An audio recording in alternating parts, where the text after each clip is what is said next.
So, chapter number 9, foreign trade.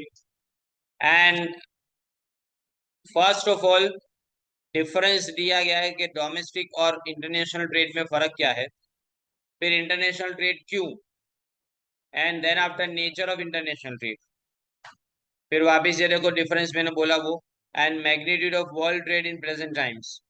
India share global trade में कितना है, 1.1%। And size, composition and direction of India's foreign trade. ये जो chapter है particularly वो पूरा डेटा के ऊपर है। और नॉलेज की बात करें तो इसमें ज्यादा कुछ ऐसा बोले ना, प्री कंसेप्शन माइंड में जो होता है वो टूटता नहीं है कि इसका मतलब ये जो ना है। जैसे कि हम इंट्रोडक्शन की बात करें तो the geographical boundaries of our country like all countries is determined. हम जानते हैं कि हम इतनी बाउंड्री के अंदर बिजनेस कर सकते हैं। And there are legal restrictions and sometimes prohibitions on crossing geographical boundaries of a country. Then have we ever thought कि हम कोरियन रेफ्रिजरेटर को इंडिया में कैसे यूज करते हैं? Which is Korean refrigerator you use in India? LG and Samsung. Then Japanese TV हमारे घर में कैसे आते हैं? German cars, which one is that? Morris garage, MG. On our roads and American tractors, John Deere. तो ये tractor है in our farms, UK made shoes and garments in our malls. Do we know that bulk of the petrol and diesel with which our vehicles run comes from Gulf countries? तो जो भी petrol diesel आता है वो भी gulf countries से। Hence we will understand in this chapter that the activity of exchanging goods, services, technology, etc. by a country across the geographical boundary is called international trade. Besides, we will also understand some important aspects of international trade. तो सबसे पहले domestic और international trade है क्या?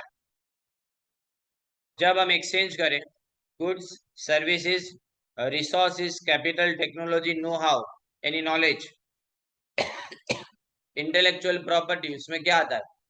Trademark, patent, copyright, ये सब intellectual property है। In other words, trade is an activity in which such goods are exchange for earning profit. ये ट्रेड है। बट अगर ये trade within the geographical boundary of a nation, हम हमारी country के अंदर करें, that is known as internal trade. और ट्रेड एक्टिविटी जो अगर ज्योग्राफिकल बाउंड्री को क्रॉस करके की जाती है, that is known as international trade. Now the most important reason क्या है उसके पीछे? तो देखो, पहली बात, फैक्टर एंडोमेंट में डिफरेंस होना। Now what is factor endowment? Endowment यानी डिस्ट्रीब्यूशन। कंट्री के अंदर हर फैक्टर ऑफ प्रोडक्शन अवेलेबल नहीं है, हर तरह का रॉ मटेरियल अवेलेबल नहीं है। So we need to be dependent on other countries for those materials which are not available in India. Raw material बाहर से लाके यहाँ प्रोड्यूस करो, that is one option, and the another option is हम वहां से प्रोड्यूस की गई चीज को सीधा इंडिया में यूज करें। But Indian government do not allow this. Reason ये है कि इंडियन गवर्नमेंट यहाँ पे एम्प्लॉयमेंट अपॉर्चुनिटीज क्रिएट कराना चाहती है। Different countries are endowed with different factors of production in different proportions. Besides, all countries may not have all the factors necessary for production of all types of goods. Hence, countries trade in resources, factors of production and technology to fulfill their requirement.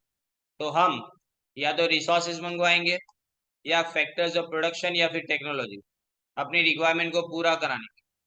Because even though certain goods are not available in India or not produced in India, not available नहीं, not produced in India, we well demand them. हम उसको demand तो करते हैं, तो इसका मतलब वो डिमांड को कंप्लीट कौन करेगा? By importing those commodities from other countries. Now the second thing is the cost of production.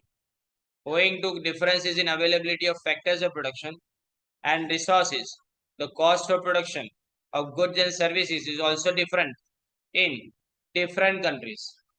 देखो, कॉस्ट भी अलग है। कॉस्ट दो तरह की होती है डिफरेंस में। एक कंपैरेटिव कॉस्ट और एक एब्सोल्यूट कॉस्ट। एब्सोल्यूट कॉस्ट का मतलब, एब्सोल्यूट कॉस्ट का मतलब कि अगर मैं अपनी कंट्री में प्रोड्यूस करूं, महंगा प्रोड्यूस होता है, दूसरी कंट्री उसी चीज को सस्ते में प्रोड्यूस करती है, दैट इज एब्सोल्यूट। कंपैरेटिव में क्या, मैं भी वही चीज, दो चीज प्रोड्यूस करता हूँ, वो भी दो चीज, दूसरी कंट्री भी, लेकिन मेरी कंट्री में दो चीज में से एक चीज सस्ते में प्रोड्यूस होती है। दोनों चीजें सॉरी, दोनों ही चीजें मेरी कंट्री में सस्ते में प्रोड्यूस होती है, उस कंट्री में दोनों ही चीजें मेरी कंपैरिजन में महंगे में प्रोड्यूस होती है, लेकिन I can not produce both of them, और वो भी दोनों को छोड़ नहीं सकता, किसी एक को तो प्रोड्यूस करना पड़ेगा। तो वो लोग क्या सोचेंगे, जिसमें उनको कम डिसएडवांटेज है ना, जिस कमोडिटी के अंदर उनको कम डिसएडवांटेज है ना, वो प्रोड्यूस करेंगे, और जिसमें मुझे ज्यादा एडवांटेज है वो मैं प्रोड्यूस करूँ, और कम एडवांटेज वाली चीज को छोड़ दूंगा, वो ज्यादा डिसएडवांटेज वाली चीज को छोड़ देगी, बराबर नहीं, और प्रोडक्शन चालू रहेगा। और इसलिए यहाँ पे इंपोर्ट एक्सपोर्ट की जरूरत पड़ती है, that is cost of production.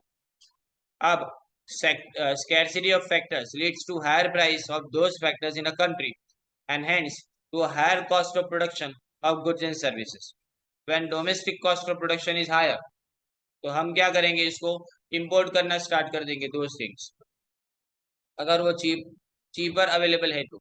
Now technological progress, all countries do not achieve the same level of technological progress. कुछ कंट्रीज के अंदर टेक्नोलॉजी ज्यादा एडवांस होती है और कुछ कंट्री के अंदर नहीं। तो every country does not possess equal efficiency in production of all types of goods and services, and hence trade in goods and services take place between countries. तो हम गुड्स और सर्विसेज को एक दूसरे के साथ में एक्सचेंज कराते हैं। Now the next comes division of labour and specialisation. Labour productivity and dexterity availability differentiation in each country is different. Besides, entrepreneurial ability is also different. Hence, differences in division of labor and specialization are found to exist between countries. This means since labor in some countries is more efficient. देखो, अगर किसी country के labourers की बात करें, उसके skill का level, उसके एजुकेशन का लेवल, राइट, वो ज्यादा अगर हो, तो वहां पे एफिशिएंटली प्रोडक्शन होगा, मोर प्रोडक्शन होगा, प्रोडक्टिविटी ज्यादा होगी। लेकिन हमारी कंट्री के अंदर उसी चीज को प्रोड्यूस करने में फैक्टर्स ऑफ प्रोडक्शन भी ज्यादा लगेंगे। तो such countries specialize in the production of such goods while they import those goods and services which they are not able to produce more efficient. If any country attempts to produce goods and services which she is not specializing in, then she import. यानी अगर वो produce करे, तो उससे अच्छा ये है कि प्रोड्यूस करने से ज्यादा अपने बाहर से मंगवा ले, लेकिन अगर प्रोड्यूस करना चाहती भी है तो उसको बाहर से एक्सपर्टीज मंगवाना पड़ेगा, यानी एक्सपर्ट की हेल्प लेनी पड़ेगी, जिससे प्रोडक्शन में हेल्प मिले। Up to here for the day.